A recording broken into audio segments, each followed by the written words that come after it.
Let's look at another reason you might sound fake when composing on a DAW.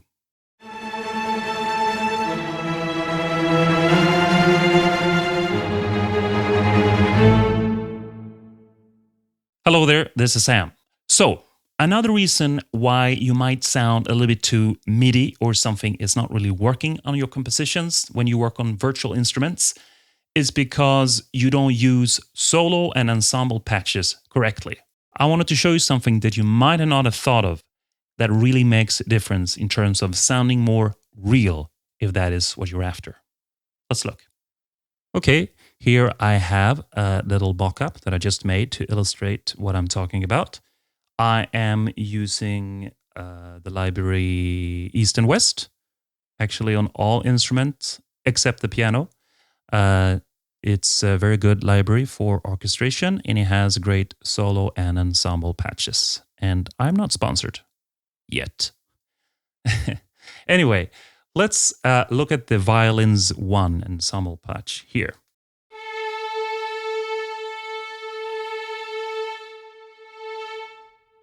That means every time I hit a note, that's about 30 players playing. No problem there, right? But if I hit two notes, that's not 30 players, that's 60 players, because each note is 30 players. 3 notes, 90 players. 4 notes, 120 players. So what's the big deal? Well, if you really want to be subtle and sound like a real orchestra, you shouldn't use ensemble patches for chords in violins. Now, you can do whatever you want. There's no rules. If you want a certain sound, go for it.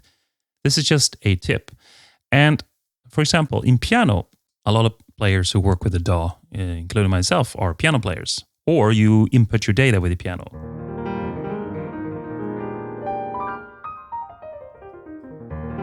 Somebody wondering what that is my absolute baby, the Abbey Road Studios CFX piano.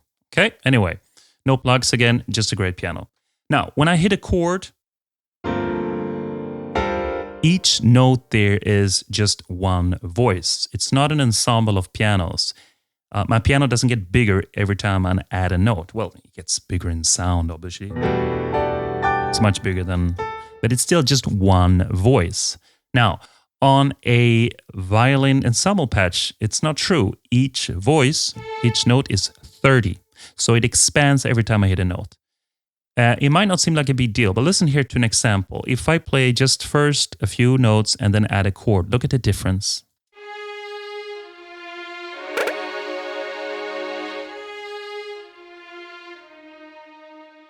You might not have thought about this before and you feel like I don't hear a difference at all. But if you are used to listening to violins, well, a part of it sounding virtual, you will hear that the dynamic spike is massive when all the notes come in. Listen again.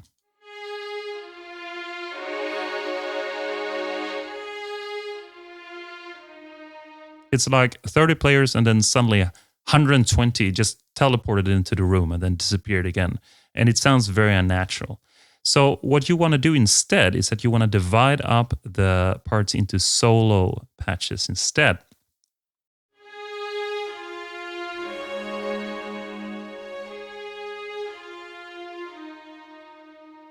Now, these are legato solo patches, so they're a little bit more, advanced in terms of sound, but it still comes from the same library. Listen to the first example again.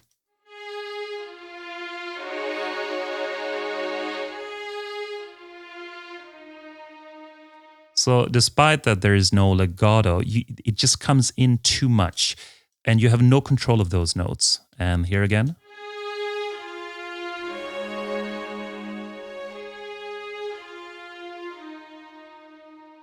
Now, if you want to be really specific and say, well, I actually don't want to use the cello and violas, well, there is then something called DVC. And not all libraries have this.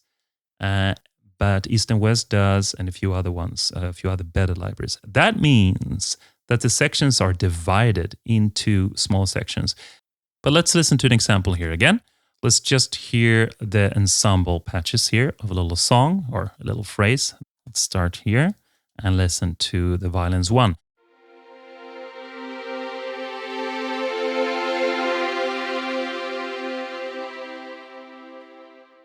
And that works. It's nothing wrong with that, really. But if you want to be extra like subtle, if you really want to sound more like a real orchestra, I advise you not to use ensemble patches. Use them for mock-ups, for come up with ideas, and then actually write out all the parts. So let's listen to what it sounds like when I've divided up to solo patches, the VC, A and B, and because there's 3 voices, I have also used violins 2.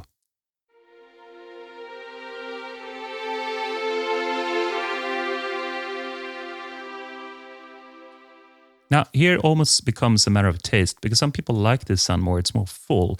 It means that the microphones used here are more in the full spectrum, while the DVC are actually more correct mics because the violins are on the left side.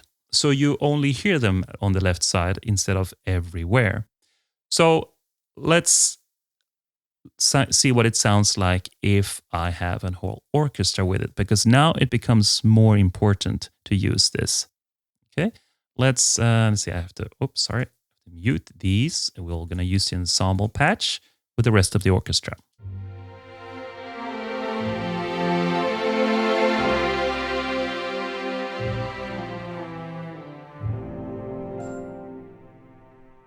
Okay. So what happens there is that you might say, oh, I don't care. It sounds good to me. Well, let's try using the VZs instead.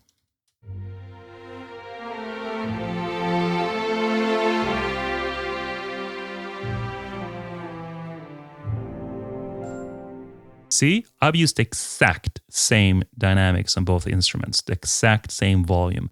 What was the difference? Well, it sounded more subtle. The divisa violins were a little bit more lower in volume, and they were a little bit, I don't want to use the word weak because that implies that it's something bad, but they're smaller, they're more subtle, and they give space to the other instruments to be heard.